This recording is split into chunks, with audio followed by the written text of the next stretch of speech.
But the play that really irked me, I have a couple rants, and I'll talk about the other stuff there, was the fake field goal.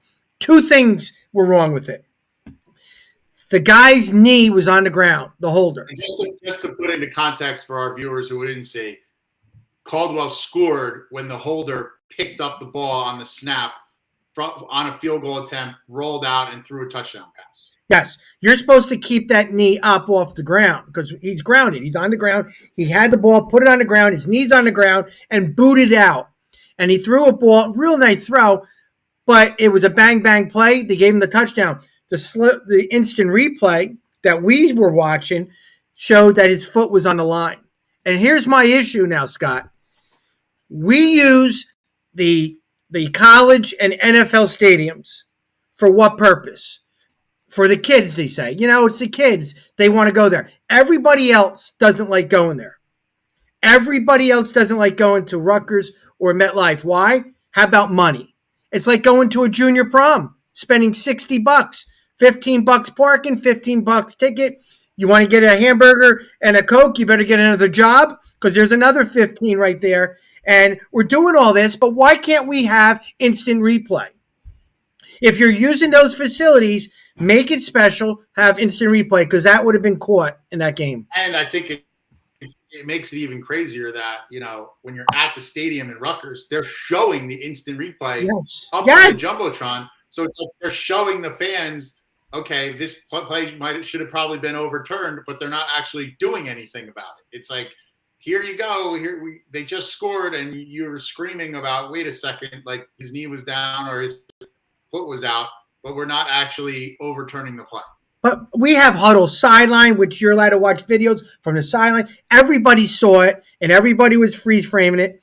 And you showed the guy's foot was on the line, which should have been no go. Rumson wins the championship. That's hard to swallow. That is hard to swallow. And that's my beef with playing at Rutgers and MetLife is, if we're going to go there, then go all in and have the instant replay if it's for the kids. You know what I think it is? I don't think the officials were because they messed it up last year with the instant replay. They were not updated with it. Well, then that's them. That's them. But they should have had it. And that was just some of the gripes I heard parents talking about the price and all that. I don't know how they made money. 1,500 people. There wasn't a lot of people at the games. They were all watching it on TV. Yeah, that's what I think. The other thing is, there's a free live stream of every game. Yeah. So there's a lot of people that I'm sure are like, well, why should I get up off my couch when I can just put this on my phone on Sunday? I'm like, why go up? Yeah. Especially at this time of year where it's 30 degrees out, and you're going, well, the difference between driving an hour and sitting there in 30 degrees, or putting a college game on or an NFL game on a Sunday and sitting there and watching it on my phone while I'm watching the NFL game. I mean, that you're going to lose, I think, some people, but that way, because in other words, the thought was that when you had these group finals, it maybe wouldn't just be the fans of the school. You'd get some casual fans who just, hey, this is a great matchup. I'm a high school football fan. I'm going to go up there. I think I get where they're coming from sometimes with the big time stadiums, MetLife and Rutgers, for the players, because they like to run through the tunnel that the pros run through and the college runs through, and get to use all their amenities in the locker room and all that, and see where those teams play. I understand that. I think from an aesthetics though, when you're looking at the crowd, it's like the stadium is barren and there's this tiny little group of people off in the, one little squib of people on one side and one on the other. Yeah. It's not loud. It doesn't feel like a state championship. A lot of times it feels like a scrimmage or something. Whereas years ago when they did it at College of New Jersey and Kane and places like that, the stands would be full and would be rocking late in the game. You'd feel like, oh, the stakes are high. This is like a big game. Whereas those stadiums, it just doesn't really happen because, think of like a Group 1 final, right? These schools have like 500 kids in the whole school. So if literally everyone came, every single student came from the whole school, from both schools, that's only like 1,000 people in like a 60,000 seat stadium. Yeah. So it just doesn't really come off like a great atmosphere. But maybe the players don't care and they care more about playing in a big time college or pro stadium. I don't know. Scott, I've learned in the media, and you've been in it longer than I have, that it goes in peaks. when we do our coverage around week 3, 4, we're peaking. Everybody still has their goals, their dreams. And when teams start losing, maybe they don't want to listen to shows or go on websites to check out numbers of statistics and all that. And at the end of the year, teams are done.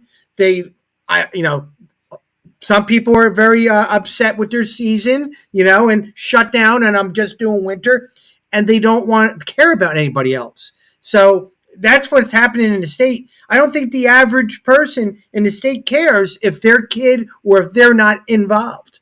That's just me. Right. It's pretty provincial where it's like you said, if it's not your specific school where you're an alumnus or your son or daughter goes there or, something like that, you're just kind of like, I'll check it on my phone. I'll see how they did. I'll check Twitter in like an hour or two or follow along or maybe watch a little bit of the live stream.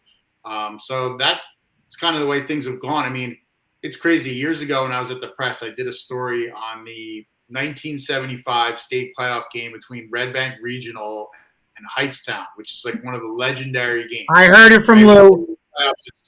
Coach, your guy, Coach Versillo, Lou Versillo, was a coordinator for Red Bank on those teams. Bob Strangia. But I remember talking to Lou and even Strangia, who's now passed on. He was a great legendary coach. Yes. They were telling me there was 13,000 people on the hill in Little Silver at RBR's home field watching that game. And that, money was changing hands on every touchdown. And, people, it was just like a beyond a town-wide event where, the thought of even having 13,000 people at a football game, I think the biggest I ever covered was in the early 2000s, Toms River South played Toms River North in their rivalry game, and they were both like 8-0 at the same time. And I think that had maybe 9,000, and that was a monstrous crowd for the time. But you just don't really see that level of crowd participation anymore. No, in high school sports, you really don't see that. People kind of do their own thing. School spirits aren't as high, I believe, as an average across the board because there's other distractions in life. There is. But again, back in 1975, you couldn't go on your phone and get immediate updates and see the highlight of the kid who ran into the touchdown 30 seconds ago. You had to go to the game if you wanted to, see it for yourself. You could always read the newspaper the next day. But yeah, I think everything's so instant. It's tough to draw.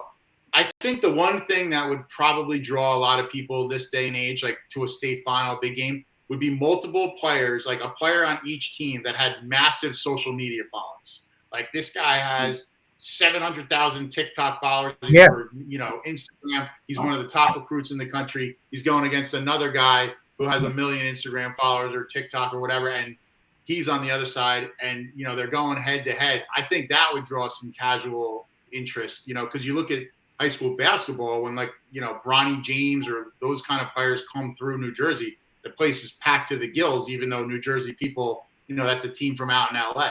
So I think that's kind of what brings in an audience these days is you would need a transcendent level guy where it's like, hey, this guy's the number one recruit in the country at his position or maybe overall, and I just want to go see him play, but average again, still need tons of these schools, and I'm still glad they did it, like we basically, New Jersey joined the whole rest of the country. There were something like 48 other states that were playing to group champions until we finally, got on the train because, I remember just telling reporters from other places like, oh, we have, 23 state champions or whatever it was, 26. And they're like, what?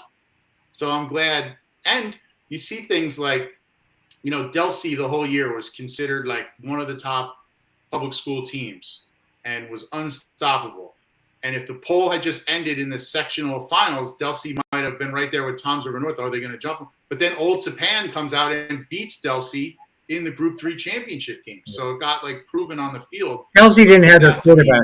Yeah, they didn't have their quarterback. Still, it's still what it was great to just see it all get settled on the field rather than, have it be just conjecture forever. You're the best school in the state for the size of your school, period.